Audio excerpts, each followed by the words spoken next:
News anchor Fardeen Shah, आप देख रहे हो दर्पण की चमक मध्य प्रदेश न्यूज चैनल। आइए देखते हैं आज की खबर। लगातार जफर शेख का हो रहा है स्वागत। समाचार पत्र संपादक संघ के संस्थापक वकार सिंह एवं नवनिर्वाचित जफर शेख का भव्य स्वागत एवं रैली निकाली गई।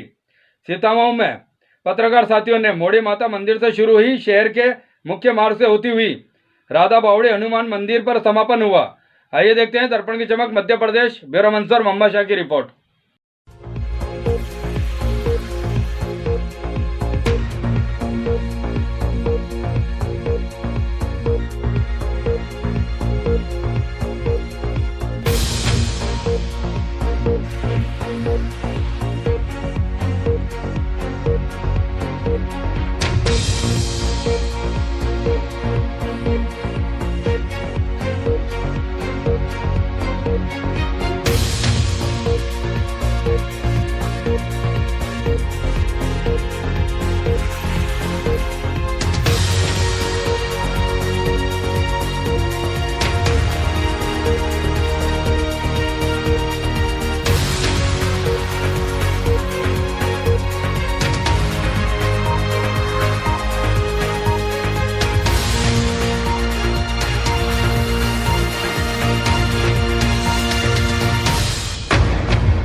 मांडलिया जी और यहाँ के जो वरिष्ठ पत्रकार हैं उनका धन्यवाद अदा करना चाहूँगा कि इस प्रकार का सफल आयोजन आपने आज यहाँ रखा और सभी पत्रकारों को एक माला में पिरोने का कार्य किया।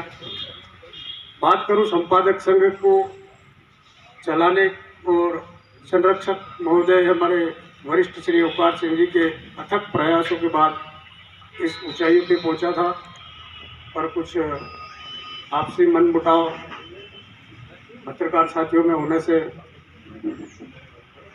बीच बीच में कुछ मीटिंगें जो हर महीने अपने इसमें आयोजित की जाती है वो नहीं हो पाई और काफ़ी टाइम के बाद एक नए अध्यक्ष के रूप में हमारे भाई जफर भाई को अध्यक्ष नियुक्त किया गया और हम सब वापस एक रूप में इकट्ठे होकर इस संगठन को नई मजबूती प्रदान करें, इसी अभिलाषा के साथ संवाददाता जिस क्षेत्र में जो श्री मोहम्मद शाह ने पूरे कार्यक्रम को शुरू से लेकर आखिर तक जो कवरेज किया है उसके लिए सभी साथियों की ओर से आपका बहुत बहुत धन्यवाद और आभार प्रकट करता हूँ। पत्रकारों के पास धन दौलत नहीं है, इनकी एक लेखनी ही धन दौलत है। ये लेखनी ही तलवार है। जब पत्रकार की लेखनी चलती तो शासन ध्वजा था। जनता की सेवा करता, न किसी का गुलाम होता, न पत्रकार कोई राजनेता होता। अपनी लेखनी ही सब कुछ होती है। इन्हीं शब्दों के साथ क्षेत्र में हमेशा अच्छे काम करेंगे तथा सब साथियों को साथ लेकर के मतलब वो काम करेंगे तो संगठन और मजबूत होगा।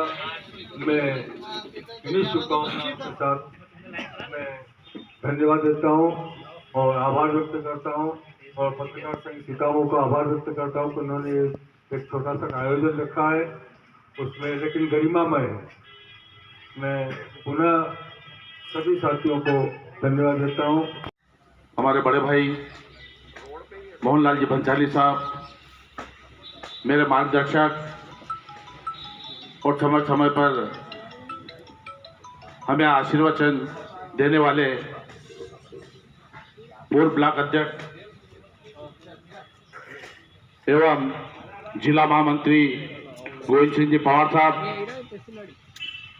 नवनियुक्त जिला अध्यक्ष भाई जाफर जी शेख साहब, हमारे कंधे से कंधा मिलाकर चलने वाले भाई ओकार सिंह जी, सुहासा से पधारे भवानी शंकर जी एवं देवीलाल जी शामगढ़ से पधारे, एवं आपका नाम मेरी समत मंशा सिंह, एवं मेरे साथी ब्लॉक अध्यक्ष सूरज जी पाटीदार साहब, ब्लॉक उपाध्यक्ष भागीरथ जी भंबुरिया साहब एवं समस्त साथीगण।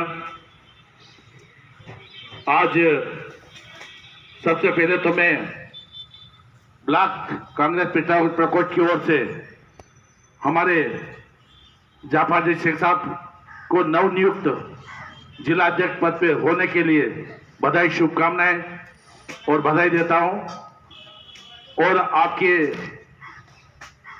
मंगल कामना करता हूं। और इस कार्यक्रम के सभी संचालकगण और हमारे साथी, बड़े प्रसन्नता की बात है कि बड़े अरसे के साथ आज सभी पत्रकार साथी एकजुट होकर एक जगह उपस्थित हुए।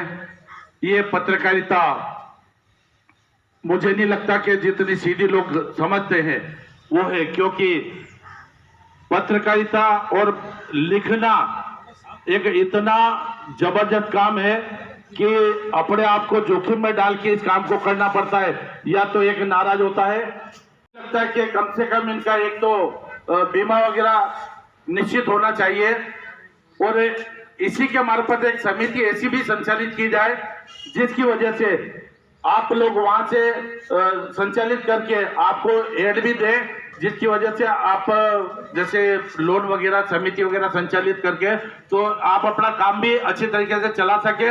और मेरा एक मानना और है, मैं पूर्व में भी बोला था कि पत्रकार को कहीं बैठने की जगह नहीं रहती है, तो मेरा मानना है कि जिले से प्रदेश से ऐसा कोई कार्य करे तो नगर पंचायत स्तर पे, पंचायत स्तर पे जहां भी हो, कम से कम इनको एक बैठने की जगह उपस्थित हो जाए जहां पे अपने बाक्स लगा सके, जहां पे जो भी न्यूज़ वगैरह आए वो वहां पे मिल जाए और सभी एक जगह बैठ के न्यूज़ शेयर करके और अपने सभी पेपर में दे सके, ऐसा मेरा मानना है। आपने मुझे यहाँ बुलाया, बोलने का मौका दिया, इसके लिए बधाई, धन्यवाद। जय हिंद, जय भारत। आर पार की लड़ाई लड़ता हूँ और उसमें मुझे सहयोग देते हैं तमाम पत्रकार साथियों और उपस्थित साथियों।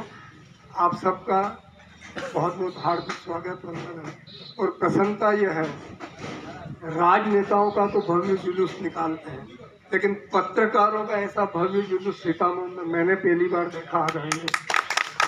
बाकी नेताओं के निकलते रहते हैं, पत्रकार, समाचार पत्र प्रजातंत्र में एक आईना है। संविधान के तहत जो व्यवस्था है,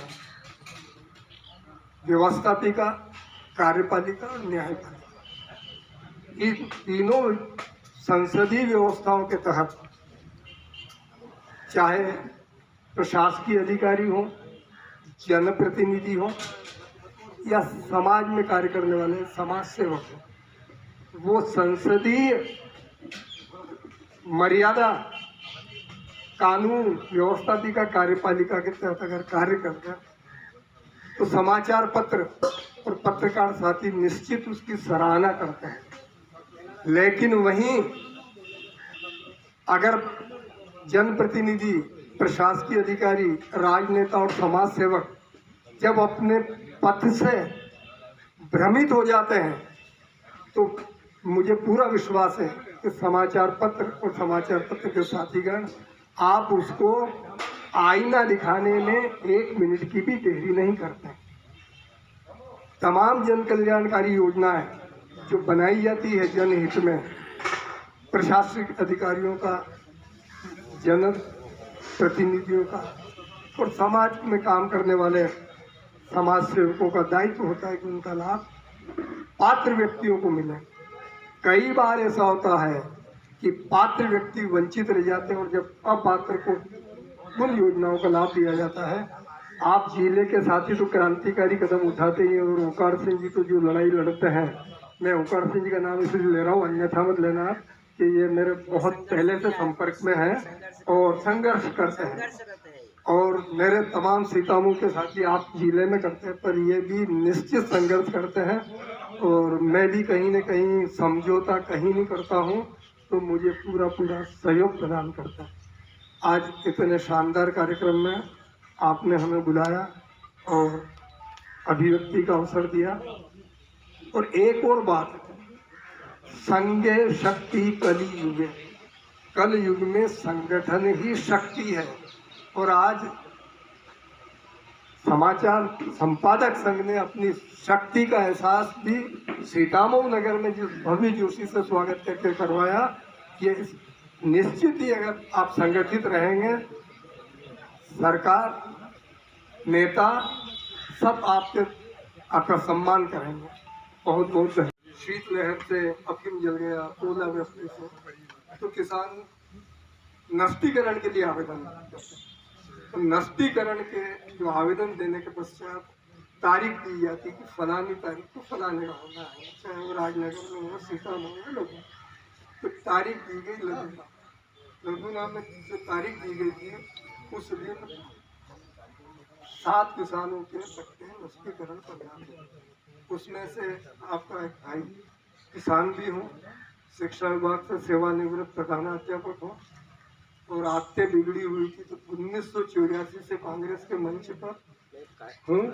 3 साल सस्पेंड रहा, लेकिन समझौता नहीं किया। सस्पेंड करवाने वाले तत्कालीन विधायक ने मुझसे कहा था कि मुझसे माफ़ी मांगो। मैंने कहा 10 बार मर जाऊँ, फिर लदुना में जन्म ले लूँ, फिर मर जाऊँ, तो भी माफ़ी नहीं मांगी। तो हमारे जब लदुना में 7 नष्टीकरण के लिए नारकोटिक्स की टीम आई, 6 ने पैसे दे दिए थे, आपके भाई ने पैसे नहीं दिए। तो मेरे साइड के 4 खेतों का नष्टीकरण कर दिया, मेरा खेत छोड़ के सीरियल नंबर में आगे के 2 का मुझे सूचना दी थी, मेरे नौकर, मेरे लेबर तोड़ना उनके सामने, और फिर वो उसमें खेत में फेंक हुआ था। तो मैं मंदसौर में मीनाक्षी जी सेकंड टर्म इलेक्शन के लिए पहली मीटिंग लेने आया। मेरे नौकर का फ़ोन आया कि अपने एरिया मेरे का सब हाकी लाके ना अपनों को छोड़ दियो। मैंने कहा क्यों छोड़ा? वो डर मेरे से खुल के नहीं बोलता है। मैंने मुखिया से पूछा, मैंने भाई मेरा नष्टीकरण क्यों नहीं किया? कह रहे सर होगा आपने कहीं नहीं कैसे करा, आपने 2 दिन बाद वही जाएगा। मैंने कहा मुखिया जी सही बता, तो सही बात यह है कि आप पे पैसा नहीं था। मैंने मंदसौर से फ़ोन किया मेरे साथ, कान जी, हेमंत भाई, मालिया साहब, रामेश्वर जी, यामलिया साहब, मुकेश, बंसाली साहब, आउट ऑफ सीतामऊ के साथ। मैंने कहा कि मैं मंदसौर से आ रहा हूँ और लडूना चौराहे पर आप मिल जाओ, वो नारकोटिक्स की टीम ना निकले उसके पहले अपने को खेत पे चलना। मैं मंदसौर से निकला सीतामऊ, उसके पहले ये पूरी टीम लडूना चौराहा। मैं आपको थोड़ा सा समय ले रहा हूँ, लेकिन इनकी निर्भीकता देखिए आप। हम जैसे ही गए, आजू बाजू खेत ने देख दी कि ये नष्ट कर दिए, सरकार छोड़ दिया। हमने पूछा कि साहब इसमें अधिकारी कौन है? जो कांस्टेबल था बोले था वो मैडम है, वो हमारी बॉस है। हमने मैडम पास, मैंने कहा मैडम मैं खेत को मालिक हूँ, करसान हूँ। उस समय इन सबसे बोल दिया था कि मैं जब बात करूँ तो आप रिकॉर्डिंग करना। तो हेमंत भाई ने और आपने जैसे ही मोबाइल, उस महिला ने मोबाइल ऐसे करते ही लपक के शेर नहीं झपटती, इनका मोबाइल हाथ में से छीन लिया। हकीकत बोल रहा हूँ, अधिकारी ना। तब मैंने कहा मैडम ये मीडिया के हैं, किससे बात कर रही हो? ये पत्रिका के हैं, ये राज एक्सप्रेस के हैं, ये वो, इनका नाम बताया। तो मैंने कहा मैडम मैं करसान हूँ ना, गामड़े का, बट रिटायर्ड हेडमास्टर हूँ, और मेरा खेत इसलिए छोड़ा। हाँ मैं बोल रहा हूँ, मैंने आपको पैसे नहीं दिए, ठीक है? इनके कांस्टेबल ने लगाया जिला अफीम अधिकारी को, जिला अफीम अधिकारी का फोन आया, सर सर सर आपका नष्टीकरण करके ही मेरी टीम आई थी। रात 11 बजे तक नष्टीकरण किया, उस समय 6 अपने को खेत तो बच गई थी। दूसरे दिन नारकोटिक्स के अधिकारी गाड़ी लेके आते हैं मेरे घर पे और बोले सर से बात करना। मैंने क्या बात? मुखिया, मैंने क्या बात करना है? मैंने कहा मेरे को कोई बात नहीं। मुखिया कहेंगे वो क्या चाहते हैं? कि वो काले पैसे ले आते हैं, हगरी वापस देवाना है। मैंने कहा तुम ले लो भरत भाई। फिर दूसरे दिन आप शाम को मेरे घर पर किसानों को बुला के आपके सामने पैसे दिलाए कि नहीं दिलाए? उस नारकोटिक से लड़ाई गोविंद सिंह ने नहीं लड़ी थी, मेरे मीडिया के साथियों ने लड़ी थी। और मंदसौर जिले में शेर के मुंह में से अच्छे नारकोटिक से पंगा लेने में डरते हैं, लेकिन मैंने लिया था भाइयों के। मेरे दोनों बेटे और मेरी पत्नी मेरे से बोले कि आपने किससे लड़ाई लड़ी? मैंने कहा कि अपना न डोड़ा चूरी का धंधा है, न अफीम का है, न दारू का है, न रेत पे ट्रैक्टर चलते हैं, अपना क्या बिगाड़ लेंगे। बहुत बहुत धन्यवाद आपने याद।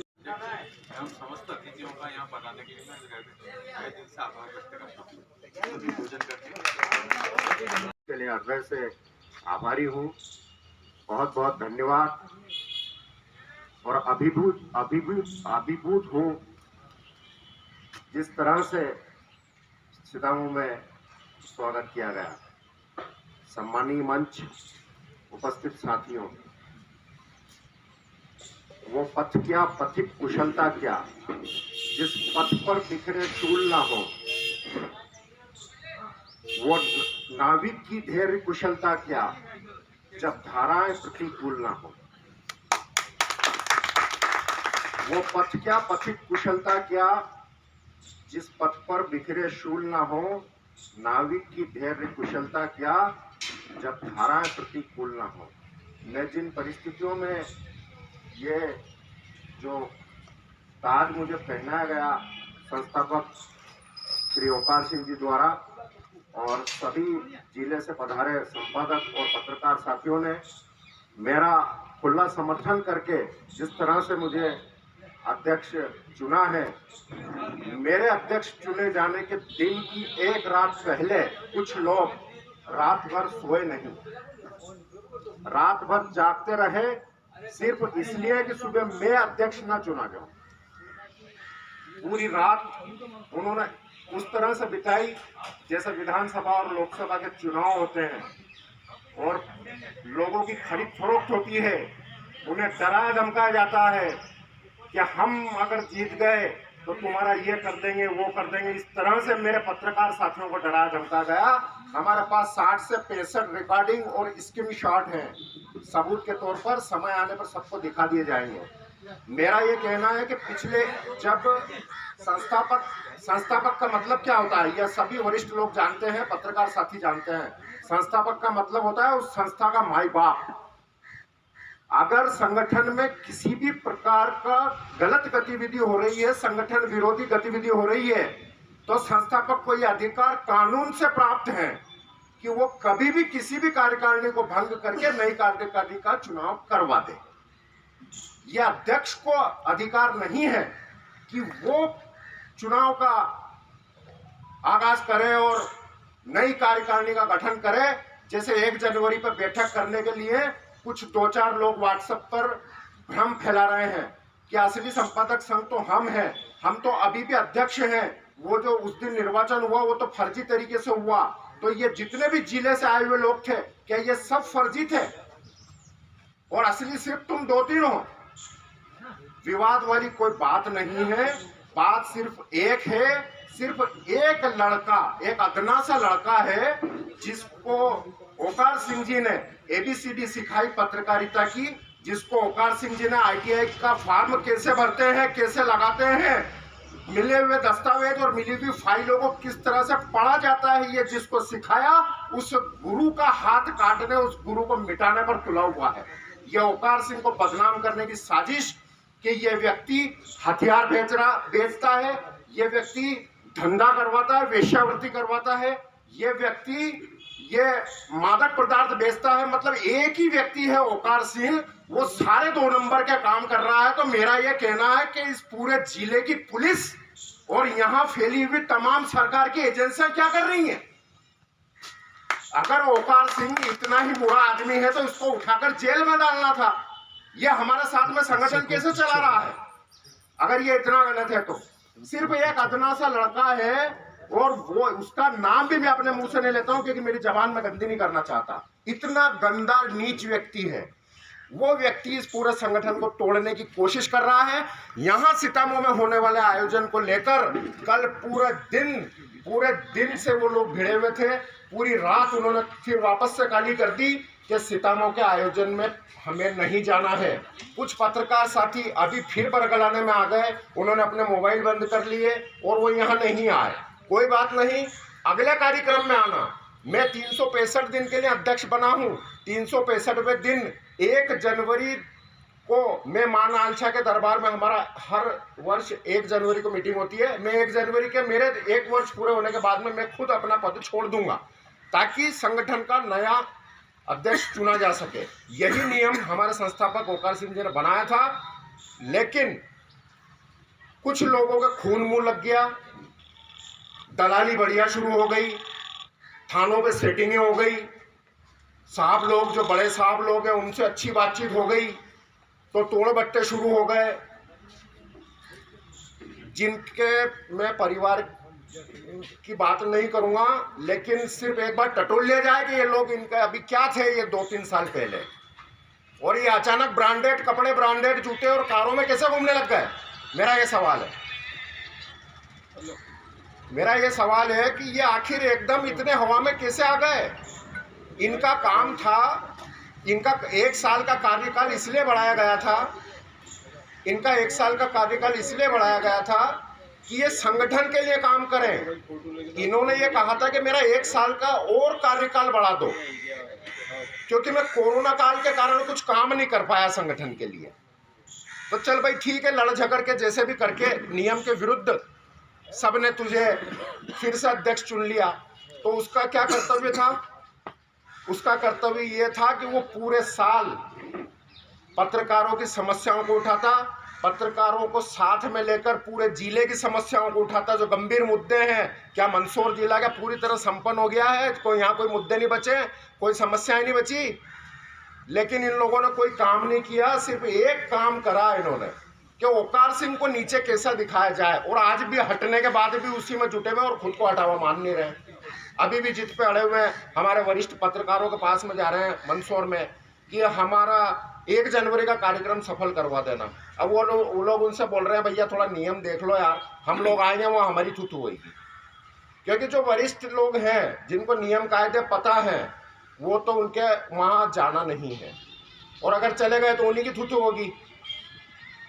मेरा ये कहना है, अभी जैसे मुझे अध्यक्ष बनाया है, ये स्वागत का दौर चल रहा है, जब तक ठीक है, मैं कार्यकारिणी घोषित कर दूंगा। उसके बाद में मेरा काम रहेगा नए सदस्यों को जोड़ना, संगठन को मजबूत करना, और पूरे संगठन को साथ लेकर जिले की जो ज्वलंत समस्याएं हैं उसको शासन प्रशासन के पटल पे ले जाकर रखना, और उनको बताना कि साहब ये मैं किस तरह का, माँ सरस्वती कृपा है, और मैं क्या लिखता हूँ, किस तरह से लिखता हूँ, और किन किन लोगों के खिलाफ मैं लिखता हूँ, ये पत्रकार साथियों को अच्छे से पता है। मेरी भाषा किस तरह की है, मैं जो खबरें बनाता हूँ उसका क्या असर शासन प्रशासन पर होता है, ये भी आपको पता है। और जब पूरा संगठन मेरे साथ खड़ा हो गया है, तो मैं अकेला जब सारे मुद्दे उठा रहा था, तो अब तो पूरा संगठन मेरे साथ में खड़ा है। ये संगठन अगर मेरी ताकत बना तो मैं संगठन को बहुत ताकतवर बना दूंगा, और ये जो कुछ लोग, 2-4 लोग जो इस संगठन को तोड़ने की नाकाम कोशिश कर रहे हैं, ये भी सरेंडर हो गए हैं। ये मेरे अध्यक्ष चुने जाने के पहले, ये अभी जो वर्तमान में जो अध्यक्ष जिसको सबने हटाया और मुझे बनाया, ये व्यक्ति मेरे घर आया था 2 दिन पहले। 2 दिन पहले मेरे घर आके मेरा हालचाल के, भैया हाथ कैसा है? मैंने कहा बहुत बढ़िया, ऑपरेशन हो गया, प्लेट डली हो जाएगा, ठीक। तो ये वो लोग हैं कि बुराई भी नहीं लेना चाह रहे, लेकिन लड़ भी रहे हैं, डर भी लग रहा है, लेकिन वो पत्थर की जगह रेत भी उठा रहे हैं, या मार देंगे, खुला मार दे। मैं तो कोमल वाफना से नहीं डरा हूँ, मैं तो शेख अब्दुल्ला से नहीं डरा हूँ। गोली मारोगे ना, मैं तो धरती पे पैदा ही मरने के लिए हुआ हूँ, मैं को अमर थोड़ी हूँ भाई। अपन मनुष्य हैं, सब मरेंगे, मैं भी मरूंगा। और अगर उस ईश्वर ने मेरी कुंडली में ये लिखा है कि तेरी गोली मारने से तेरी हत्या की जाएगी, उसके बाद तेरी मृत्यु होगी, तो दुनिया की कोई ताकत नहीं रोक सकती। कोई ताकत नहीं रोक सकती। इसलिए कभी भी नहीं डरना चाहिए लिखने के मामले में कि यार वो फलाना साहब है और वो तो वो तस्कर है और उसके खिलाफ लिख देंगे तो वो गोली मरवा देगा और उसका हाथ पर तोड़वा देगा। या हमारे ओकार सिंह जी का पेड़ तोड़वा दिया, वो प्रॉपर्टी का मर गया, वो कोरोना में कंधा भी नहीं मिला उसको, तो हमारा ओकार सिंह जी का पेड़ तोड़वा दिया उसने हमला करवा के, तोड़वा दिया तो वो मरते मर गया। लेकिन ओकार सिंह जी की जंग उससे आखिरी टाइम तक जारी रही। 15 लाख रुपए का ऑफर था, छोटा मोटा होता ना तो उसके घर का नौकर बन जाता कि 15 लाख दे दे, मैं तो तेरे यहीं से लिखा करूंगा सब। लेकिन ये ओकार सिंह, ये वो ओकार सिंह जिसको ब्लैकमेलर कहा जा रहा है, 15 लाख रुपए का ऑफर ठुकराया था। संजय जैन इंटरप्राइजेस वाले ने ऑफर दिया था। क्या इस संगठन को तोड़ने की जो कोशिश कर रहे हैं ना, वो थोड़ा सा हमारा भी तो इतिहास खंगालो और शर्म करो। अगर कोई बाप किसी को जायदाद से बेदखल कर देता है ना तो वो बच्चा फिर उस घर की तरफ आता भी नहीं है। और इनको संगठन से निकाल दिया है, उसके बाद में खुद को कह रहे हैं कि नहीं हम तो वारिस हैं। जब बाप ने निकाल दिया तो तू पाएगा वारिस। बाप को तो इतना अधिकार है कि वो तो सिर्फ एक सार्वजनिक सूचना जारी करते हैं कि ये मेरा पुत्र मेरी जायदाद से बेदखल है, हो गया काम। मेरा सभी पत्रकार साथियों से और यहाँ जो साथी लोग बैठे हैं उनके माध्यम से कि जो लोग यहाँ अभी भी सिखावट की वजह से नहीं आ पाए, उनकी आपसे चर्चा हो तो बात करना और उनसे कहना कि भैया एक मौका दो उसको। और 365 दिन अब मौका दे नहीं दे, देखो मेरे को तो 365 दिन पूरा काम करना है। मेरे साथ कोई खड़ा रहे न रहे, मुझे तो 365 दिन मिले हैं और मुझे काम करना है। मैं अपना काम करूँगा, बहुत अच्छे से काम करूँगा। वो जो एक अदना सा लड़का है उसने मेरे जैसे व्यक्ति, मतलब ये किस हद तक गिर गए आदरणीय, ये मैं बता रहा हूँ आपको कि किस हद तक गिर चुके हैं ये लोग, कि मेरे जैसे व्यक्ति के लिए उसने रोहिंग्या शब्द का इस्तेमाल किया था। मेरे खिलाफ लिखा था, मेरा नाम नहीं लिखा वरना मैं बर्तन ठीक रहे भिगो देता उसके घर के। उसने घुमा फिरा के मेरे जैसे व्यक्ति के लिए रोहिंग्या शब्द का इस्तेमाल किया। अगर मैं रोहिंग्या हूं तो मेरे घर में मंदिर क्यों है? अगर मैं रोहिंग्या हूं तो मेरे यहां अखंड ज्योत क्यों जलती है? अगर मैं रोहिंग्या हूं तो मैं नवरात्रि में साधना क्यों करता हूं? लोग तो सिर्फ अखंड ज्योत जला के और सोच लेते हैं नवरात्रि मना रहे हैं, 9 दिन के लिए माता जी बैठी है। मैं साधना करता हूं, साधना। जमीन पर सोता हूं 9 दिन, लंगोट का पक्का रहता हूं, सात्विक खाना खाता हूं और जो साधना वो करता हूं। ये वो एक अदना सा लड़का करता है क्या? मुझे रोहिंग्या जो बोल रहा है वो करता है क्या? सामने बैठ, अगर तू बात हिंदू मुसलमान की कर रहा है ना तो सामने बैठ और मैं जो मंत्र बोलूं उसको दोहरा के बता। तो अगर हिंदू मुसलमान की बात कर रहा है और मेरे जैसे व्यक्ति के लिए रोहिंग्या शब्द, इतना गिरा हुआ शब्द जो आतंकवादियों के लिए इस्तेमाल किया जा रहा है, जो घुसपैठियों के लिए इस्तेमाल किया जा रहा है, वो तू मेरे लिए लिख रहा है। मैं एक बार फिर आपसे, मेरा ये प्रण है यहाँ पे इस मंच से कि इस संगठन के लिए बहुत अच्छा काम करूँगा। मेरे ऊपर भी हाथ है, तभी मैं इतना खुल के लिख पाता हूँ। मुझे भी आशीर्वाद प्राप्त है और किसी का हो ना हो इस दुनिया में, बालाजी का आशीर्वाद मेरे ऊपर है और वही मेरी लाज रखे। जय हिंद, जय भारत, वंदे मातरम।